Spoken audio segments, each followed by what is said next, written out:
우리가 오늘 본문에 의지해서 풍성한 성도의 기업, 이런 제목으로 말씀을 드립니다.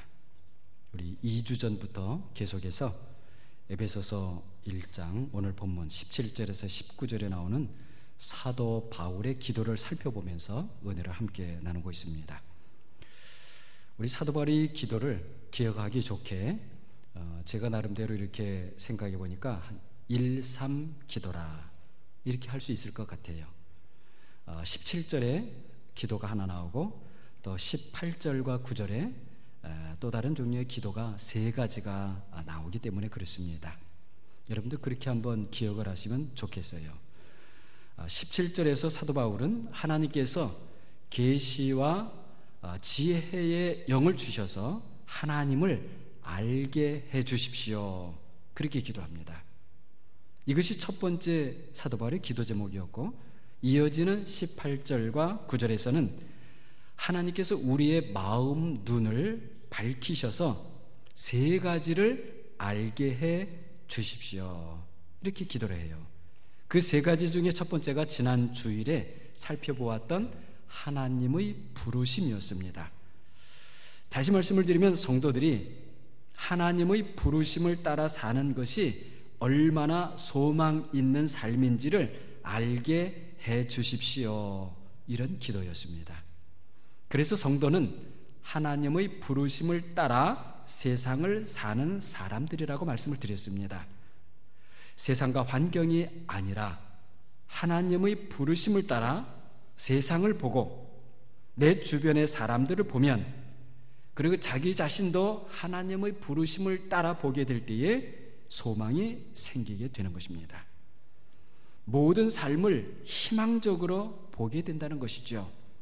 때로는 자신의 삶 자체가 힘들고 어려워도 그 너머에서 나를 부르시는 하나님을 보기 때문에 소망이 있는 삶을 사는 것입니다. 그런데 우리가 알아야 하는 것은 하나님은 우리를 부르시기만 하는 분이 아니라 부르신 다음에는 우리에게 무엇을 주시고 맡기시는 분이라는 것입니다. 그것도 우리에게 가장 귀한 것을 주십니다. 그것을 기업이라고 할 수 있는데요, 18절에 나오는 사도 바울의 기도의 이 2번째가 바로 이것입니다. 마음의 눈을 밝히사 성도 안에서 그 기업의 영광의 풍성함이 어떤지를 알게 해 주십시오, 이렇게 기도한단 말이죠. 우리 오늘 번역은 그 기업의 영광 이렇게 했지만, 이것을 조금 더 우리가 이해하기 좋게 하면 그분의 영광스러운 기업, 이렇게 보는 것이 또 좋습니다. 자, 그렇다면 여기서 그분의 이렇게 했는데 그분이 누굴까요? 하나님이죠. 그러니까 성도 안에 있는, 이걸 우리에게 잘 적용해서 들어보십시오. 자, 성도 안에 있는 하나님의 영광스러운 기업이 얼마나 풍성하고 부요한지를 알게 해 주십시오, 이런 기도가 되는 것입니다. 여기서 기업은 영어로 하게 되면 inheritance예요. 우리말의 다른 말로 하게 되면 유업, 유산, 이런 말이 되는 것입니다. 그런데 우리에게는 이런 하나님의 inheritance, 즉 하나님의 유업이라고 하는 말이 좀 이해하기가 쉽지 않습니다. 사실 좀 어려워요. 그런데 이스라엘 사람들에게는 이 말이 그 사람들의 뼛속 깊이까지 새겨져 있는 말입니다. 그들에게 하나님의 인헤리턴스라, 하나님의 유산이다, 또 유업이라고 하는 것은 하나님께서 그들에게 주신 가나안 땅입니다. 자, 하나님께서 아브라함에게 가나안 땅을 그의 자손들에게 유업으로 주시겠다고 약속하셨죠. 그리고 그 약속을 이루기 위해서 모세를 애굽에 보내셔서 그 이스라엘 백성들을 그 애굽 바로의 손에서 이끌어내셨죠. 그리고 마침내 하나님께서 모세를 이은 지도자 여호수아를 세우셔서 그 이스라엘 백성들을 가나안 땅, 요단강을 건너서 가나안 땅을 들어가게 하시고 그 땅을 차지하게 해주셨죠. 비로소 하나님 유업을 그들에게 주셨습니다. 그 땅이 지파별로 12지파별로 그리고 또다시 작게는 가족별로 다 나누어졌어요. 그래서 이스라엘 백성들에게 가나안 땅은 하나님께서 자신들에게 주신 하나님의 유업인 겁니다. 이 이스라엘 백성들에게 가나안 땅을 빼놓고는 자신들의 하나님의 백성이라고 하는 것도 또는 자신들의 하나님의 유업이라고 하는 것도 생각할 수가 없는 겁니다. 그래서 그들이 그 땅을 잃어버린 거의 2000년 가까이 지난 세월에도 불구하고 다시 가나안 땅에 들어가서 그 땅을 차지하는 거 아닙니까? 그렇게 뼛속 깊이 하나님의 유업, 가나안 땅 그렇게 돼 있어요. 그런데 이 하나님의 유업에 대한 이해가 하나님의 아들 예수님께서 이 세상에 오신 이후로 바뀝니다. 하나님의 본래의 뜻이 나타나는 것이죠. 그럼 이 하나님의 유업, 하나님의 인헤리턴스는 어떻게 달라지는가? 자, 먼저 이런 질문을 해봅니다. 예수님을 믿는 우리가 이스라엘 백성들처럼 하나님으로부터 받는 하나님의 유업이 있을까요? 여러분 어떻게 생각하세요? 우리가 하나님으로부터 받는 유업이 있을까요? 자, 갈라디아서 4장 7절을 봅니다. 그러므로 네가 이후로는 종이 아니요 아들이니 아들이면 하나님으로 말미암아 무엇을 받을 자요? 유업을 받을 자니라. 우리가 하나님으로부터 유업을 받을 자, 상속자가 되었다고 말씀합니다. 로마서 8장 17절에서도 같은 말씀을 합니다. 자녀이면 또한 상속자 곧 하나님의 상속자요 그리스도와 함께한 상속자니. 분명히 믿는 성도들이 하나님의 상속자라고 말씀을 하지요. 다시 말씀드리면 하나님께서 주시는 유업이 있다는 것입니다. 그렇다면 성도들이 받는 하나님의 유업이 무엇이겠습니까? 이스라엘 백성들에게는 가나안 땅이었는데 우리 성도들에게는 무엇인가 하는 것이에요. 갈라디아서 5장을 보게 되면은 이런 내용의 말씀이 있습니다. 이거는 한 절 한 절이 아니고 그 전체 좀 내용이 좀 그래요. 육체의 욕심을 따라 사는 사람들은 하나님의 나라를 유업으로 받지 못할 것이다고 하면서 그 대신에 성령을 따라 살아서 성령의 열매를 맺으라 그렇게 말씀합니다. 무슨 말씀인가 하면 성도는 하나님의 나라를 유업으로 받는 사람이므로 성령을 따라 성령의 열매를 맺으라는 말씀입니다. 자, 여러분 성도가 받는 하나님의 유업이 무엇이라고요? 하나님의 나라랍니다. 나라. 하나님의 나라. 자, 고린도전서 6장 9절을 보아도 고린도전서 6장 9절입니다. 불의한 자가 하나님의 나라를 유업으로 받지 못할 줄을 알지 못하느냐 이렇게 묻는데 이것은 반대로 말하면 의로운 자가 하나님의 나라를 유업으로 받는다는 것이죠. 그러니까 믿음으로 그리스도의 의를 입어 의롭게 된 성도는 하나님의 나라를 유업으로 받는다는 것입니다. 자, 그런데 솔직하게 말해서 우리에게는 하나님의 나라를 유업으로 받는다고 하는 것이 잘 실감이 나지를 않습니다. 여러분은 어떠셔요? 하나님의 나라를 유업으로 받는다? 실감이 납니까? 누가 돈 10,000불 준다 그러면 실감이 나죠? 누가 돈 10,000불 준다 그러면 실감이 나요 안 나요? 뭐 별로 돈에 관심이 없으셔서 실감이 안 나시는데, 근데 그런 건 실감이 나는데 하나님의 나라를 받는다 그러면 실감이 안 나요. 하나님의 나라? 그게 뭐지? 이런 생각이 들기 쉽단 말이죠. 하나님의 나라가 우리가 늘상 접하는 돈으로 계산하면 얼마나 될까요? 우리 땅으로 치면 땅이 몇 평쯤 되고 얼마나 클까요? 이 계산이 안 돼요.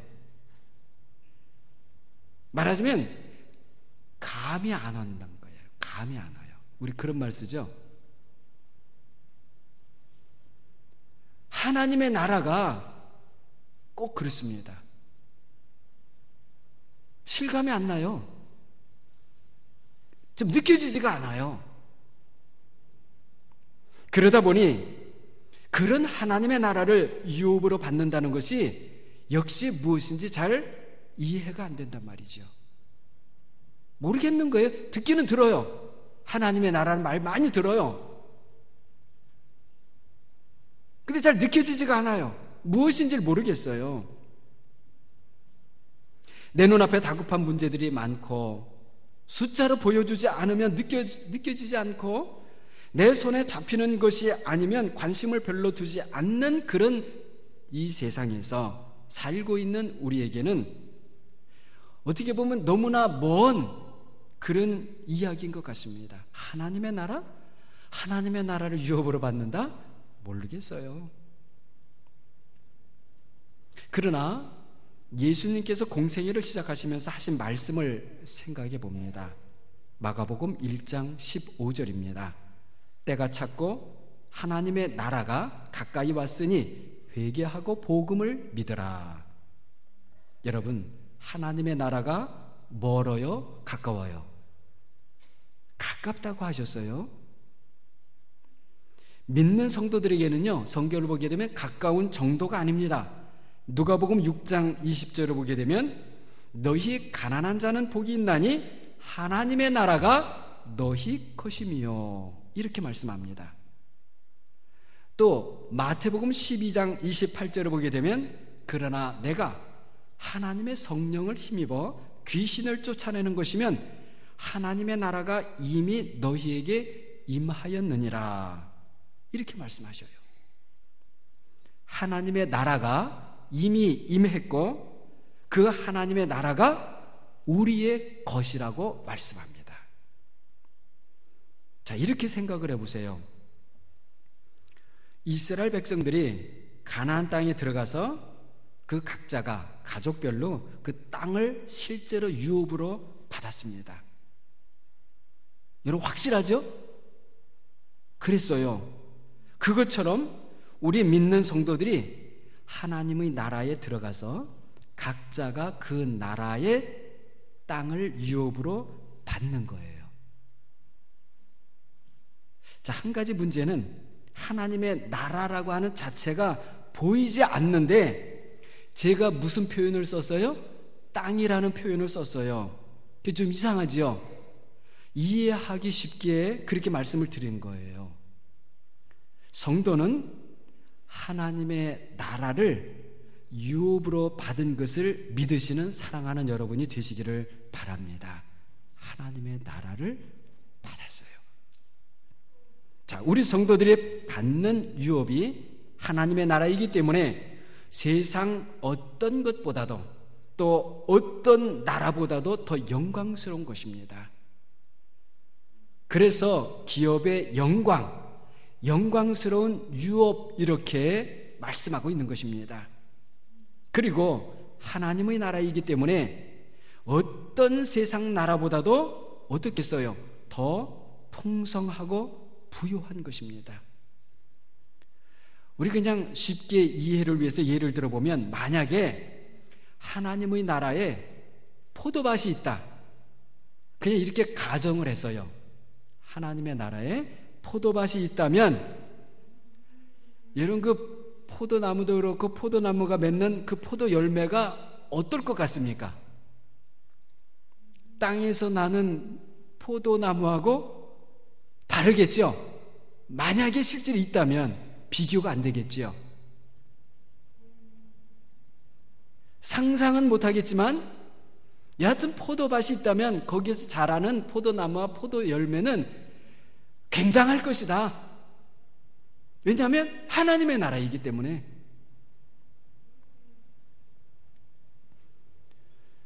말하자면 하나님의 나라는 모든 것이 풍성하지 않겠느냐는 것이죠. 그래서 사도 바울은 하나님께서 우리 마음의 눈을 밝혀주셔서, 반대로 말하면 뭐예요? 우리 눈이 밝혀지지 않으면 볼 수 없는 거예요. 그래서 밝혀주셔서 우리가 유업으로 받는 하나님의 나라가 얼마나 풍성하고 부유한지를 알게 해달라고 기도하는 것입니다. 여러분, 좀 어리석은 질문이지만 제가 질문을 안 하면, 여러분 만일에 우리가 하나님으로부터 무엇을 받는다면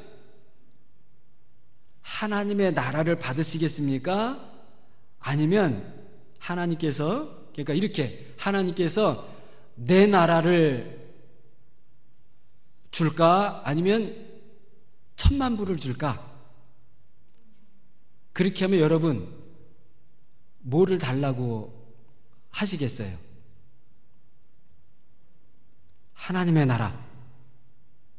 정말입니까, 여러분? 정말 그렇게 되시기 바랍니다. 아멘. 네. 그리고 실제로 여러분 한번 비교를 해서 곰곰이 생각을 해보세요. 내가 어디에도 가치를 두고 있는가? 우리가 세상 쾌락과 부요함에 빠지게 되는 것은 왜 그렇습니까? 우리가 유업으로 받는 하나님의 나라가 얼마나 풍성한지를 알지 못해서 그런 것이에요. 왜 세상의 재물을 움켜쥐고 나누지 못하고, 왜 세상의 명예와 권세를 움켜쥐고는 놓지를 못합니까? 우리 안에 있는 하나님의 나라가 얼마나 풍성하고 부유한지를 모르기 때문이지요. 우리는 우리 안에 하나님께서 주신 하나님의 그 부유함을 알아야 합니다. 모르기 때문에 불안해하고 원망하고 불평하는 것입니다. 하나님의 나라는 참으로 묘해서 이것이다 저것이다, 또는 하나님의 나라가 여기 있다 저기 있다 말하기가 힘들어요. 그렇죠? 왜 그런가 하면 하나님의 나라는 우리가 믿음 안에서 성령으로만 받는 나라이기 때문입니다. 그래서 믿음이 없고 성령으로가 아니면 아무리 하나님의 나라라는 말이 다 한국말이고 해도 몰라요. 무슨 뜻인지를 몰라요. 그러나 믿음으로 받고 성령이 역사하게 되면요, 무엇이라고 이것이다 저것이다 여기 있다 저기 있다 이게 안 되는데도 느껴지게 되는 거예요. 보여지게 되는 거예요. 그래서 사도 바울이 하나님께 먼저 기도하기를 우리의 마음의 눈을 밝혀주십시오, 이렇게 기도하는 것입니다. 마음의 눈이 밝아져서 우리 안에 유업으로 받은 하나님의 나라의 부유함을 보시는 사랑하는 여러분이 모두 되시기를 바랍니다. 얼마 전에요, 여러분들이 좀 볼만하다고 해서 레 미제라블이라고 하는 영화를 보았습니다. 그냥 어떻게 보았어요. 정상적인 그런 영화관에서 보는 영화는 아니었고요. 1862년 프랑스 작가 빅토르 위고가 쓴 소설을 영화로 만든 것입니다. 원래 레 미제라블은 불쌍한 사람들, 이런 말이랍니다. 영어로 하기에는 제가 불어는 레 미제라블이지만 영어로 하면 더 미저러블 이렇게 되는 모양이에요. 확실치는 않은데 그런 것 같습니다. 주인공이 우리가 잘 아는 장발장이라는 사람이죠. 거기에는 자베르라고 하는 경찰관도 나옵니다.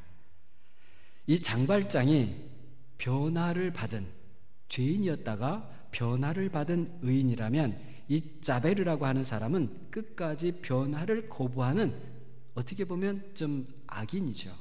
그 역할이 마치 사울 왕이 다윗을 죽이려고 그렇게 쫓아다닌 것처럼 이 자베르가 장발장을 끝까지 잡아가지고 감옥에 넣으려고 그래요. 장발장은 자신을 그렇게도 괴롭히는 이 자베르를 어떤 순간에는 죽일 수도 있었는데 용서해주고 또 용서해줍니다. 상관하지 않아요. 장발장이 그렇게 변화된 것이 무엇 때문이겠습니까? 물론 그 영화를 보게 되면, 소설을 보게 되면 이 미리엘이라고 하는 성당 주교가 베풀어준 은혜가 있지요. 그러나 그것은 하나님의 하나의 도구였습니다. 미리엘 주교를 통해서 장발장이 회개하게 되고, 중요한 것은 무엇인고 하니 하나님의 나라가 이 장발장에게 임했던 것입니다. 그리고 더 이상 이 장발장은 세상 원리에 따라, 자기의 육신의 원리, 죄의 원리에 따라 사는 것이 아니라 자신에게 임한 하나님의 나라의 원리인 성령에 따라 삽니다. 여러분, 그 영화에는, 소설도 그렇겠고요, 무슨 하나님의 나라라든지 성령이라든지 그런 말들은 없습니다. 그러나 보이지는 않지만 분명히 이 장발장에게 하나님의 나라가 임했고, 놀랍게도 정말 끝까지 그 나라, 하나님의 나라의 통치 방식인 성령을 따라서 예수님의 사랑을 실천합니다. 하나님의 나라를 유업으로 받은 성도는 그 나라 안에서 자기의 일이 주어집니다. 사명이 있다는 것입니다. 이스라엘 백성들이 가나안 땅을 유업으로 받았습니다.